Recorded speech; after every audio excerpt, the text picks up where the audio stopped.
या संदर्भातल्या प्रतिक्रिया आपण लवकरच पाहूयात, परंतु आपल्यासोबत गेस्ट सेंटरला सध्या नुकतेच काँग्रेसमध्ये प्रवेश केलेले प्रशांत जगतापजी आहेत. आपण त्यांच्याशी संवाद साधूया. प्रशांतजी, आपलं गेस्ट सेंटरमध्ये स्वागत आहे. प्रशांतजी, ज्या कारणाने आपण आता काँग्रेसमध्ये गेलेला आहात ते संपूर्ण तुमचा जो हेतू आहे त्यामागचा तो पूर्ण साध्य होईल असं तुम्हाला वाटतं का? नक्की त्याच्या मागची कारण मीमांसा काय आहे? त्या मुळात विषय असा आहे की काँग्रेसवरून काहीतरी पदरात पाडून घ्यावं अशा कुठल्याच वेगळ्या किंवा चुकीच्या इराद्याने मी काँग्रेसमध्ये आलेलो नाही. त्या ठिकाणी मागचा 26.5 वर्षाचा राष्ट्रवादी काँग्रेस पार्टी मधला, पूर्वीची राष्ट्रवादी काँग्रेस पार्टी, त्याच्यानंतर राष्ट्रवादी काँग्रेस पार्टी, शरदचंद्रजी पवार या पक्षाचा मागच्या 2.5 वर्ष, असं तब्बल 26 वर्ष 6 महिने 14 दिवसाचा प्रवास थांबून मी आज काँग्रेसमध्ये दाखल झालेले. सर्वप्रथम मी काँग्रेसचे मनापासून आभार मानतो की त्यांनी माझ्यासारख्या कार्यकर्त्यांनी या ठिकाणी पक्षामध्ये स्वीकारलं. आणि पण त्याचबरोबर पूर्वीची राष्ट्रवादी काँग्रेस पार्टी, नंतरची राष्ट्रवादी काँग्रेस पार्टी, शरदचंद्रजी पवार पक्षाचे आमचे नेते, माझे श्रद्धा सन्मान्य पवार साहेब असतील, मान्य अजितदादा असतील, मान्य सुप्रियाताई सुळे असतील, आणि त्या पार्टीच्या सगळ्या नेत्यांचे, कार्यकर्त्यांचे सुद्धा मनापासून आभार मानतो, कारण की त्यांनी वेळोवेळी मला संधी दिली.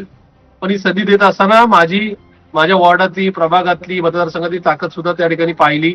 आणि निश्चित मी निवडूनच नका, मी किंवा माझ्या आई निवडून येत राहिल्या, या सगळ्या ऋणात राहणं मी कायम पसंत करेन. पण हे होत असताना मधल्या काळात ज्या काही गोष्टी घडल्या त्या अनुसरून मी आजचा निर्णय घेतलेला आहे. पण याच्यामध्ये कुठं अर्थार्थी संबंध लावू नये की या ठिकाणी उद्या प्रशांत जगतापचं समाधान झालं नाही तर प्रशांत जगताप काँग्रेस सोडलं का काय. मी ज्या नाही का इथून ताकदीने किंवा ज्या इराद्याने, ज्या कॉन्फिडेंटली नाही का राष्ट्रवादी काँग्रेस पार्टीमध्ये राहिलो, त्याच कॉन्फिडन्सने मी काँग्रेसमध्ये नक्की राहील. बर, प्रशांतजी, असं म्हटलं जात आहे की पुण्यामध्ये शहर काँग्रेसमधला एक गट अजितदादांसोबत जाण्यामध्ये उत्सुक आहे पुण्यातल्या निवडणुकांसाठी. असं झालं तर तुमची भूमिका काय असेल?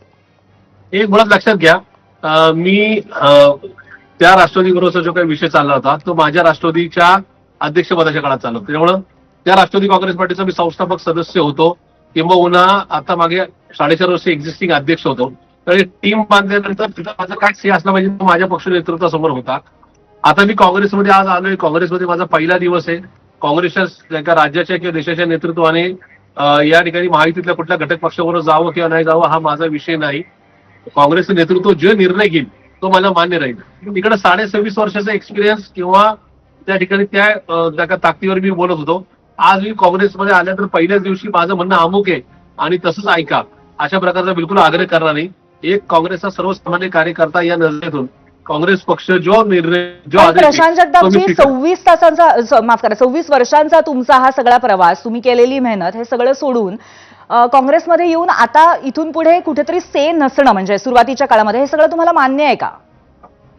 नाही, असं मान्य अमान्याचा विषयच नाही. एक विषय असा आहे की आपण एक तर काय, एक विचारधारा, आपल्या स्वतःच्या मतदारसंघातल्या नागरिकांचा कल, आपल्या कार्यकर्त्यांचा, सहकार्यांचा कल, हे नाही का एकूणच नाही का सगळ्या बाबींची विचार विनिमय करून किंवा सगळ्या गोष्टीचं कॅल्क्युलेशन ठेवून आपण या ठिकाणी आल्यानंतर आता काँग्रेसमध्ये आपल्याला पहिल्या दिवशी से असला पाहिजे असा मला हट्ट माझा बिलकुल नसणार. कुठल्याही पदाच्या अपेक्षेविना, कुठल्याही या ठिकाणी. प्रशांतजी, पण अगदी महानगरपालिका निवडणुकांच्या तोंडावरती आपण काँग्रेसमध्ये पक्ष प्रवेश केलेला आहे. नक्कीच पक्षाला आपल्याकडनं काहीतरी अपेक्षा आहे, त्यामुळे आपल्यावरती जबाबदारी काय देण्यात आली आहे?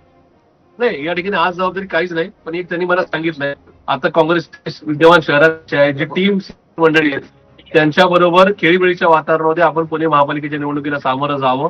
जिथं जिथं शक्य असेल तिथं माझा जिथं नाही का ज्या ठिकाणी एकूणच संपर्क होता त्या संपर्काचा फायदा पक्षाला करून द्यावा अशाच प्रकारच्या सूचना आहेत. आणि आज मी कुठलंही संघटनापद न घेता या ठिकाणी या निवडणुकीला सामोरं जातोय. उद्या नका काळाच्या ओघामध्ये मला या संदर्भामध्ये काय जबाबदारी द्यावी हे काँग्रेसचं राज्यातलं नेतृत्व मान्य हर्षवर्धनजी सपकाळ साहेब आणि देशाचे नेते मान्य राहुलजी गांधी साहेब नक्की ठरवतात. पण पुण्यात